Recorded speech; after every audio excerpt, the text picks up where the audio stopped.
Yo, what's up, guys? My name is Alex, and this is my dear friend. What's my name?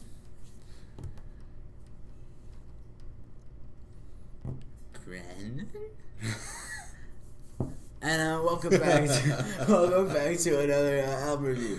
This time we're doing another Twitter rapper. This guy's called Spazzy D. He has some dope ass verses on Schama and Noel's last mixtape or album or whatever that was that we reviewed last time. And now we're just taking a whack at his last release, which was, well, I'm not gonna spoil it, but you'll find out here. This is an EP, like you said when we were talking about it. This is a short album, a mixtape. Would you call it? I'm gonna call it a mixtape. Yeah, it doesn't have a lot of tracks. I'm not sure. It doesn't have a lot of tracks. Definitely has a concept. Like, we should really talk about that one. What is the difference between an album and mixtape and EP? Do you know what a mixtape means? No. It's just a mix of different tracks. It's not official. It's like back then. It used to be just something that would be considered like what you didn't use for an album or something like that, or just like you did a freestyle over a beat, like like you just take a really popular beat, like you take like Dead Presidents. Okay. That's a popular mixtape beat. We need to fucking get into this. Okay, you ready for the track? No. Yeah. So many mixed messages today. Like, what the fuck? Fucking mixtapes, man. Track number 1. Fucking rappers ruining mixtapes. Track number 1. Drown Me. Produced by Kush Cobain. Nice guy. And Andreas. I probably mispronounced that. I got so much shit for mispronouncing everybody's name last time. I am so sorry for butchering your name that time. That's how I would pronounce it, Andreas. So if anybody fucks with you on that one, I'll back you up. All right. But okay, we start out this song, some rain, and then very smoothly, the beat comes in, and I loved that. Like that alone made it feel like an intro. Like you could throw that on any album, and you'd be like, yeah, that was the man. Fucking Traffic. You could throw it on any album, and you'd be like, yeah, like that was the intro. Like just like the way like a super smooth instrumental beat up, sped up, build up. Oh. Yeah, and I love that a lot. The hook was really cool also. It was kind of different from Schama Noel's piece where the hooks got kind of repetitive. This one I felt like the hooks were a little more put together. And the only reason I'm comparing those two artists is because they're Twitter rappers. I'm not saying they're the same artists by any means. No, not at all.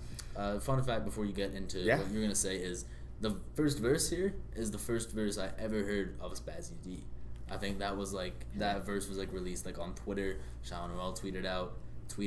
From there I found it. Spazzy D's YouTube and everything escalated. This is before you heard the Schama Noel mixtape. Yeah, this is like a while back that verse was dropped. Actually, yeah, like it felt really good to hear it behind music, and I thought it fitted perfectly. Like, really well done. It was a dope beat. Like you said, it progressed really well, built up from the piano to get into something like smooth, melodic. That was like the kind of theme of this album. It was all like just very smooth, chill beats. Yeah. And really interesting rhymes on top of that. First thing that I noticed from this guy, couldn't ignore, is that he does sound a lot like Kendrick Lamar. He does, yeah. He kind of has that nasally voice, and not to diss his voice, he's got a really dope voice. It's unique, right? But yeah, it did kind of sound familiar, to say the least. He did sound a little like Kendrick, but he does not really talk about the same things as Kendrick. No. This song itself, Drown Me, he was just talking about, what I gathered from it is that he's talking about a lot of the things that are material, things that we focus on, that we drown ourselves and stress about, that are just in everyday life, and we just lose perspective of what's really important in life. We lose perspective of what's pure, and water is obviously the theme. Yeah, because it's like pure, and this song basically just like what I got from it was just like describing like today's youth, right? Today's generation, and how they do favor those material things, and yeah. I definitely wanted to hear more, so that's why I listened to track 2. Yeah, which you can intro because it's your turn now, big guy. Yeah, these things happen. Yeah, number 2, sticking with the water theme, is H2O. H2O, I didn't have a whole lot of notes as far as what the song was really about. That kind of escaped me, but now that I've listened to the whole album, it's all the same thing. It's all kind of the same theme. It's kind of a concept album, if you want to call it that. It's just talking about what's right, what's wrong, and this is why you don't focus on all this dumb shit in life and just focus on what's real, what's pure. Don't focus on materialistic goods and things like that. With this one, it was really easy to listen to as far as the beat goes, so smooth. And it was a really nice transition into the next song. It just seemed like it was just in between track 1 and 3. Like, Yeah, truly that's a bridge. That's what I was gonna say. It transitioned really well into the next song, but I thought from track 1 into this track, it was so different and no real, like, there wasn't really any transition there.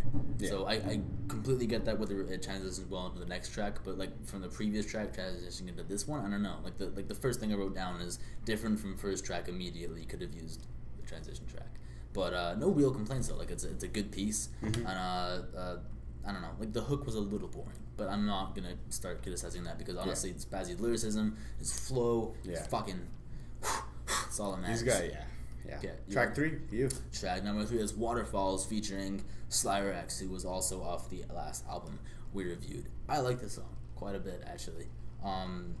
Beat really suited him as opposed to, like, I guess all the beats in this song suited him, which I thought was really good. Very similar beats. Yeah, but also just like well done though, right? Like similar maybe, but well done, and suited his flow tremendously.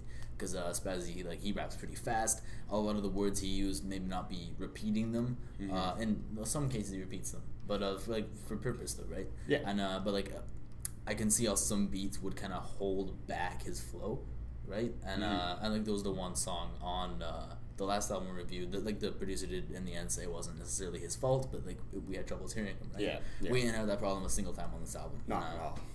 Yeah, dope hook. I love the hook on this, and there was a beat switch on this. Beat switch, sorry. Yeah. That completely changed the tempo of the song. He goes from talking kind of passively to just fucking. He gets super aggressive when that beat changes, and that changed the whole feeling of the song. I love that. Yeah, I like the song too. I can't really complain too much about it. He obviously stayed on the waterfall theme. I think he did rain for every track. Yeah. On this album, which is cool actually because it's only a 7-track album and. Made it tell like the story. Made it like completely acceptable, Yeah, totally appropriate. I was really down for that actually. Like a lot of the same things that you said. I liked his flow. I liked his lyricism. I didn't have a problem with the production or anything like that. I thought the beat was lower on purpose, just so you can really take in the words. Yeah. And so it's not overwhelming with beats and words. And he didn't really try. He's a guy, and he makes that very evident if you're listening to the lyrics that he doesn't try to be good or try to be trendy or try to be, just like everybody else. Yeah, he's just doing his thing. Right? He's doing his thing, yeah. And I appreciate that. Sure. Absolutely. Track 4. Yeah. Yeah. Ready? Let's go. Track 4. Thirsty. These thirsty hoes. Yeah. You wrote fucking nothing about that. Well, it was. What the fuck were you? I was listening. I wrote down. It wasn't my favorite song. You said it was your favorite song right away. My favorite song was track 5. I don't want. We can't go there. Okay. We can't go yet, man. Yeah, I mean, like "Thirsty" was a good song. I didn't have too much to say about it because it wasn't very different compared to the 3 previous songs I heard before that. That's why I didn't take a whole lot of notes. But what I try to always take note of is what the songs are about and what the message the artist is trying to relay. And it's just what Thirsty was for me was just thirsty for things that are important, thirsty for knowledge that he's thirsty for. Okay. That he's thirsty for insight. He's thirsty for what's real, what's pure. He's not thirsty for, bitches and hoes so much, even though it kind of maybe sounded like that. But yeah.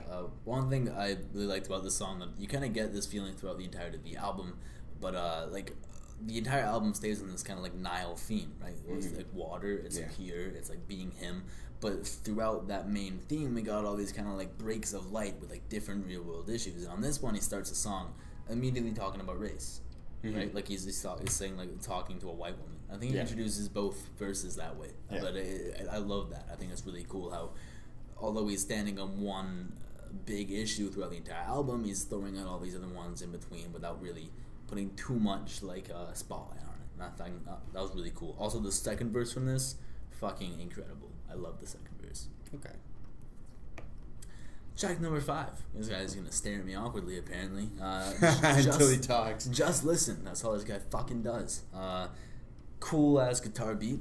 Fucking, that was really, really fucking who. Beats are cool and everything, but when you throw out a beat that could be the most mediocre beat in the world, but if it's different, we've got like an acoustic guitar, got a fucking like tenor sax or some shit, which wasn't on this unfortunately, but like that shit fucking, I feel that's so close to me, and I love the beat for this, and I thought, even though Spazzy's flow throughout the entirety of this album is really good, I thought it really showed on this, like which is perfect. He's saying just listen, right? Like just listen to my flow, and his flow was fucking insane on this. Yeah. Here he talks about, he talks about, you know, his knuckles being ashy and things like that. Mm. You know, he's just talking about all these things that people have misconceptions about or stereotypes about African Americans, and just basically saying, just listen, like, it's not all like that. Like, I don't gangbang, I don't do this. I'm not. You expect all these things from me, especially if I'm a rapper. You know, like he's saying, like, you expect all these things from me, you expect me to do these things, but I'm just not going to do that. Like, I'm just not going to talk about those things that are mainstream, that are trendy, that people want to hear. He's going to talk about what he feels is true, it's raw for him, and he's going to be himself. And I always appreciate that. If you've watched other album reviews, I really appreciate when artists are just himself and true. Are you okay there, man? Oh my god. Back spasm out of nowhere? God, the itchiest back, and this feels so good. As long as you don't have a Spazzy D. Oh my god. No Spazzy D as of now. Sorry, folks at home. Ready for the next one? Yeah. This is you, right? No, me? This is you, man. No, you this get on top of the ball here. Well, I don't mean to be so selfish. Oh, track number 6, Selfish. Well, I took like a lot of notes for this one actually because, oh, actually no, that was track 5. Thank God you're finally picking up the fucking pace. For the notes? Yeah. Well, you know, I take what's important. Okay, well, let's fucking hear it. It's this is one where he talks about. Okay, yeah, he just talks about basically. I had a tough time understanding this, but he talks about more, in my opinion, just these things that people expect from him. Like people have these expectations from him, and you know, if he wants to be different, if he wants to do his own thing, then people look down on him as if he's being selfish, you know, in a negative way. And he's just talking about that, and it's just basically he's talking about the irony of that. That's the least selfish thing that you could do, but yet people look at him as being, you know, selfish or as a bad person and things like that. Really, really nice flow. I really like the positivity in his lyricism in this song. I'm all about the positivity. I'm all about good lyricism. I was happy with this song, and it was a really positive, nice story.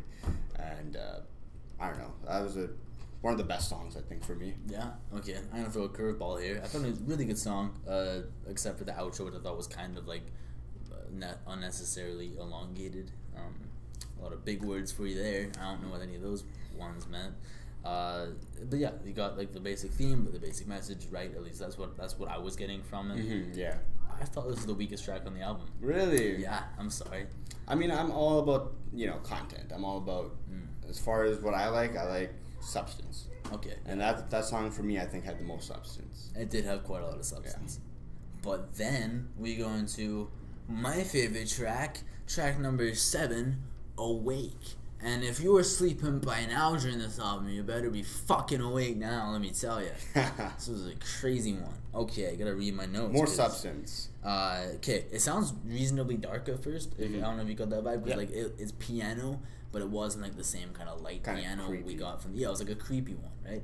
And then he touches on so many different so much subject matter and so many different topics during this. It's kind of like throwing them out there, but still like I was saying before, like sticking into the same theme at the same time. Yeah. But it's just throwing so many things out there. He's got race in there, a bunch of others that I forgot, and just like I fucking love that. And on the second verse, which was my favorite, he starts going like in and out of acapella. Yeah. And I fucking came when he did that. I thought that was so good. I was so wet. Other than that, I got bars. Favorite. He has a really cool line or two, or a few lines about like the police and like fuck. Yeah, that was another thing. I'm gonna throw a curveball at you. Boring hook. That's the only issue. It's not like Drake. I don't know. Okay. That's one of the curveballs. I forgot about that. Yeah, it sounds a little bit like Drake, his flow. This one he does talk about. He's talking about culture, pop culture, in a critical way. He's just basically saying like, we focus on all the wrong things. We like the wrong things. We should maybe open our horizons or expand our horizons and open our minds a little bit and focus on what's real.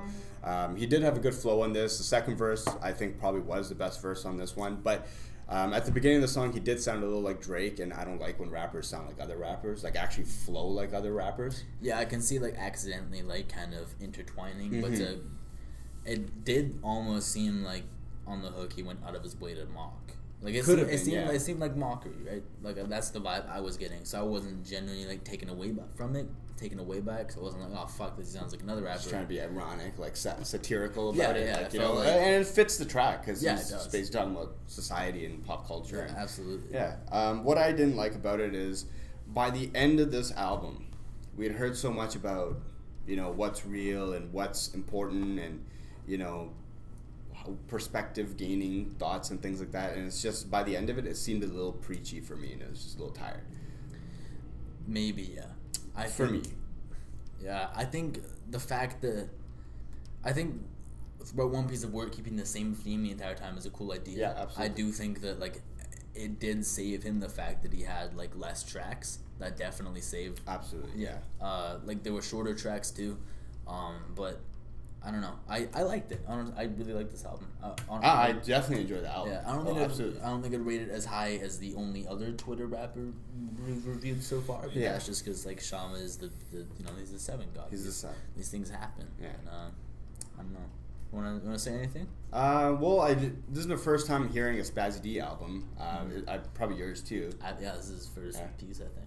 I enjoyed it. He's got a awesome flow. He's got a great voice. Even though he sounds a little like Kendrick, he's different enough that you can differentiate the different flows and the different styles that they bring. Overall, I mean, I definitely want to hear more Spazzy D. I want to hear him try different kinds of songs as well, because track 1 through 7, it was all very, very, very similar. Yeah, like, that is yeah. Yeah, but it's appropriate for a 7-track EP where, you know, he told a complete story beginning to end. It's just the story didn't change enough for me. That's all. Yeah, from his different piece, next piece, I definitely want to hear something different. Yeah, I want to see him try to like push. I want to hear him on boundaries. A banger. Yeah, really. I think get him on a banger. Yeah. I think he could do some work. Oh yeah. But he's got the lyricism. Yeah, but like sounds like Kendrick, maybe different subject matter though. Yeah. Overall, I really like this. I thought that was really good. And are we gonna rate this? Did we rate the last one? We didn't rate Schama, but we rated other ones prior to that. We can give this a quick out of 5. We're gonna have to rate we have to put Twitter rappers in different lanes for mainstream artists though. So we'll rate the Schama. We'll go 5 likes. Also. Okay, out of 5, I'm gonna Twitter. Okay, as a Twitter piece, out of 5, I'm gonna give this a 3.5. 3.5. We'll give it 3.5 likes out of 5. Yeah. Okay. And I'm gonna give the last Schama one we did a 3.9. 3.9 for Twitter. Actually, no. I'm gonna give this a 3.3 and Schama 3.9. 3.3, eh? Yeah. Yeah. The Schama one, I'm gonna probably go 3.75 out of 5 likes, and I'll give this one a 3.5 out of 5 likes. Okay. I really did enjoy this. Yeah, I thought it was really good. I did have criticisms of it, but I really did enjoy it. Yeah. And I think that's all we have to say. So, Spazzy, if you're watching, awesome. Hi. And also, before this ends, I just want to say thank you so much to not only Schama, who gave us so much support, so much love, but also like the producer, fucking Kush Cobain, who I talked to. Man, you're fucking thank you so much. And I hope you guys are enjoying these videos, and I hope we didn't offend you too much with mean things. We tried. I mean, we tried to be as objective as possible, but thank you so much for giving us attention and all the help and support. Yeah, if you ever have any other albums you want us to review, of course we will, because that's what we do now apparently. Yeah, keep us up to date with drop dates and things like that, and keep producing. Bye.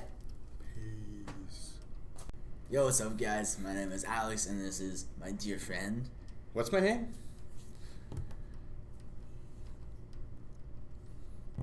Brandon. And welcome back to another album review. This time we're doing another Twitter rapper. This guy's called Spazzy D. He has some dope ass verses on Schama Noel's last mixtape or album or whatever that was that we reviewed last time. And now we're just taking a whack at his last release, which was, well, I'm not gonna spoil it, but it's. And the only reason I'm comparing those two artists is because they're Twitter rappers. I'm not saying they're the same artists by any means. No, not at all. Fun fact before you get into what you're gonna say is the first verse here is the first verse I ever heard of Spazzy D. I think that was like that verse was like released like on Twitter. Schama Noel tweeted it out. From there, I found it. Spazzy D's YouTube and everything escalated. This from is there, before but, you heard the Schama Noel mixtape. Yeah. Oh, like this okay. is like a while back that verse was dropped actually. Yeah, like it felt really good to hear it behind music, and I thought it fitted perfectly. Like, Yeah, really well done. It was a dope beat. Like you said, it progressed really well. You'll find out here. This is an EP like you said when we were talking about it. This is a short album, a mixtape. Would you call it? I'm gonna call it a mixtape. Yeah, it doesn't have a lot of tracks. I'm not sure. It doesn't have a lot of tracks. Definitely has a concept. Like, we should really talk about that one. What is the difference between an album and mixtape and EP? Do you know what a mixtape means? No. It's just a mix of different tracks. It's not official. It's like back then. It used to be just something that would be considered like what you didn't use for an album or something like that, or just like you did a freestyle over a beat, like like you just take a really popular beat, like you take like Dead Presidents. Okay. That's a popular We need mixtape. to fucking get into this. Okay, you ready for the track by track? No. Yeah. So many mixed messages today. Like what the fuck? Fucking mixtapes, man. Track number 1. Fucking rappers ruining mixtapes. Track number 1. Drown Me. Produced by Kush Cobain. Nice guy. And Andreas. I probably mispronounced that. I got so much shit for mispronouncing everybody's name last time. I am so sorry for butchering your name that time. That's how I would pronounce it, Andreas. So if anybody fucks with you on that one, I'll back you up. Alright. But Okay, we start out the song, some rain, and then very smoothly the beat comes in. And I loved that. Like that alone made it feel like an intro. Like you could throw that on any album and you'd be like, yeah, that was the man. Fucking Traffic. You could throw it on any album and you'd be like, yeah, like that was the intro. Like just like the way like a super smooth instrumental beat up, sped up, build up. Oh. Yeah, and I love that a lot. The hook was really cool. Also, it was kind of different from Schama Noel's piece where the hooks got kind of repetitive. This one I felt like the hooks were a little more put together.